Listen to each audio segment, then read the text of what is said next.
kesempatan ingin mengingatkan bahwa secara hukum pemerintah kita masih pemerintah Republik Indonesia. Secara politik, ya memang mereka masih dipilih secara demokratis oleh warga negara Indonesia. Tapi secara sosiologis ada impossible hand yang mengendalikan jalannya pemerintahan dan kekuasaan politik di Republik ini. Ya, kita nggak tahu apa itu, tapi yang kita khawatir adalah munculnya kembali tanda-tanda kebangkitan PKI. Saya guru sejarah 12 tahun. Ya, penatar P4 saya 10 tahun. Saya peserta terbaik 1 penataran P4 tingkat nasional angkatan kelima di Sumatera Utara.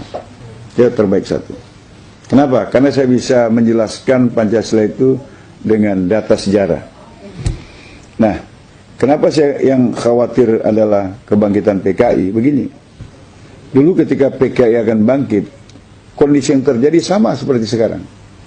Harga-harga kebutuhan begitu mahal. Dan kesempatan bekerja begitu sulit. Apa yang terjadi kalau kerja sulit, kebutuhan mahal? Orang nekat, orang galau. Situasi ini sangat subur untuk diprovokasi ke arah kepentingan sang provokator. Ya, jadi waktu tahun 64 menjelang 65 seperti ini. Sekarang juga berulang. Saya khawatir ini dilakukan oleh kelompok yang sama, PKI. Karena orang yang kesulitan, orang galau itu sulit untuk disatukan. Seperti daun kering, nggak bisa diikat. Yang susah, yang paling mudah dibakar, diprovokasi. Nah, ini kondisi yang memang mereka ciptakan. Jadi penguasaan ekonomi di segala sektor. Kita terkejut ketika Bank Dunia mengeluarkan data. Perekonomian Indonesia hari ini hanya berada di tangan 10 jari dari 2 tangan manusia. Jadi mungkin 9 naga tambah 1, kita nggak tahu. Seperti itu. Nah, ini kan mereka bisa men-setting apa saja. Mereka bisa men-setting apa saja. Lapangan pekerjaan kasih sama siapa, mereka bisa. Sekarang dikasih sama imigran-imigran Tiongkok. Legal maupun yang ilegal. Dulu sih boleh kasih pekerjaan sama orang asing. Tapi dalam rangka transfer teknologi. Sekarang pekerjaan kasar yang cuma bisa dikerjakan oleh bangsa kita yang nggak sekolah itu pun mereka ambil alih. Akhirnya bangsa kita kehilangan lapangan pekerjaan. Maka saya dukung statementnya Fahri Hamzah. Bangsa kita sampai ngemis-ngemis jadi babu ke negeri lain, sementara lapangan pekerjaan di dalam negeri dikasihkan kepada orang-orang Tiongkok. Ketika Menteri Tenaga Kerja kemudian menyerang Fahri, saya balik menyerang Menteri Tenaga. Anda nggak paham jadi Menteri Tenaga Kerja. Anda mau ambil sisi negatifnya saja. Ambil kontennya. Ya, proteksilah lapangan pekerjaan dalam negeri, kasih keluarga kita biar tidak jadi TKI, TKW. Anda kok malah marah? Memang ada menteri yang bodoh, saya bilang. Nah, itu sudah terjadi ya, kesulitan pekerjaan dan mahalnya harga barang. PKI dulu bangkit dalam situasi seperti ini. Kenapa? Rakyat mudah diprovokasi. Yang kedua, ciri kebangkitan PKI tahun 65 itu adalah kriminalisasi ulama dan tokoh bangsa. Lagi-lagi supaya masyarakat kehilangan arah, nggak ada panutan. Jadi kalau ulama di stigma jelek, ulama di stigma negatif, tokoh-tokoh bangsa yang banyak berjasa dikatakan makar, di stigma negatif, kan mereka kehilangan arah karena tidak punya lagi panutan. Ini juga situasi yang diinginkan PKI. Kemudian pada masa lalu juga ada pendataan ulama, terutama di Pulau Jawa. Dan setelah didata, rata-rata ulama itu matinya tersembelih. Ya? Dan sekarang mungkin penyembelihan secara fisik, orang berpikirlah untuk melakukannya. Tapi penyembelihan secara ideologi, penyembelihan secara spirit, sehingga para ulama tidak lagi bersuara lantang untuk menyatakan kebenaran dan keadilan, itu pasti sudah terjadi. Karena ulama-ulama yang punya suara lantang ini sekarang itu dikriminalisasi. Jadi didata. Ada orang bilang kan nggak salah ulama didata, Romo. untuk meningkatkan kualitas. Ya benar, kalau yang mendata majelis ulama. Kalau yang mendata polisi, masa iya diajarin nembak ulama itu, saya bilang. Diajarin nangkap orang. Ya tujuannya impossible hand. Dan ini pernah terjadi di masa kebangkitan PKI tahun 65. Kemudian yang keempat, ada pemberangusan ideologi Islam. Ya, kita ingat dulu dalam sejarah, karena saya guru sejarah, pernah menceritakan ini kepada mahasiswa saya, kepada murid saya. Seorang guru masuk ke dalam kelas, menyuruh murid-muridnya pinjam mata, menadahkan tangan.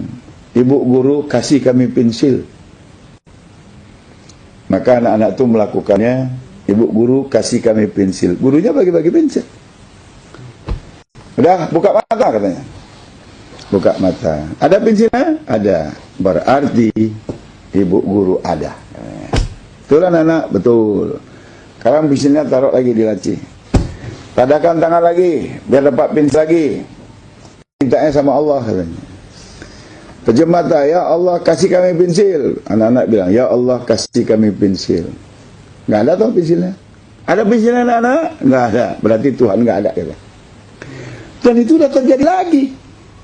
Kan ada di YouTube. Seorang pemuda mengatakan, asyhadu la ilaha illallah sallallahu Muhammad Rasulullah. Itu artinya aku bersaksi tiada Tuhan selain Allah. Aku bersaksi Muhammad adalah Rasul utusan Allah. Saya tanya, bersaksi di pengadilan syaratnya apa? Mengalami, mendengar, atau melihat. Nah, sekarang saya tanya, kalian ngalami nggak bersama dengan Tuhan dan Rasul? Mendengar nggak dia berfirman? Hah? Enggak kan? Mengetahui nggak? Enggak. Ngapain kau bersahadat? Itu sudah ada di YouTube. Dan itu pasti orang komunis.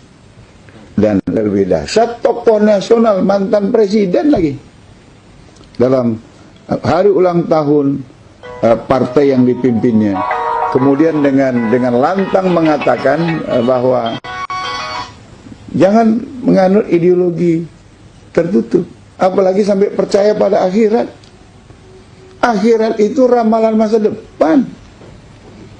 Pertanyaannya, apa udah ada orang yang pulang dari akhirat? Begitu? Kan sama ini. Pemberangusan. Ya, pemberangusan ideologi keislaman. Baru dituduh intoleran, baru dituduh ideologi tertutup, dan lain sebagainya. Itu sudah terjadi. Kemudian yang kelima, mata uang Republik tahun 64 itu lambangnya Palu Arit. Dan Palu Arit berkibar di mana-mana. Sekarang itu juga sudah terjadi. Bendera Palu Arit di mana-mana, baju Palu Arit sudah dipakai orang. Aku bangga jadi anak PKI sudah ditulis orang. Dan uang baru, pecahan 5.000, 10.000, 20.000, 50.000, 100.000, bacaan BI dengan cat yang terputus-putus. Kalau kita rekonstruksi, ya memang Palu Arit lagi. Lengkap ya? Lengkap itu sudah ciri-ciri kebangkitan PKI. Makanya saya khawatir ada impossible hand. Ya oke, memang pemerintah kita secara hukum masih pemerintah Republik Indonesia. Secara politik dipilih secara demokratis oleh rakyat Indonesia. Tapi kenapa kebijakannya seperti ini? Saya khawatir ada kekuatan lain yang paling saya khawatirkan adalah impossible hand itu adalah PKI, karena ciri-cirinya udah sama dengan ciri kebangkitan PKI tahun 65 yang lalu. Dan ini patut diwaspadai oleh semua pihak, semua agama. Karena kalau PKI berkuasa, bukan cuma umat Islam yang dihabis, tapi semua mereka yang yakin kepada Tuhan itu sendiri.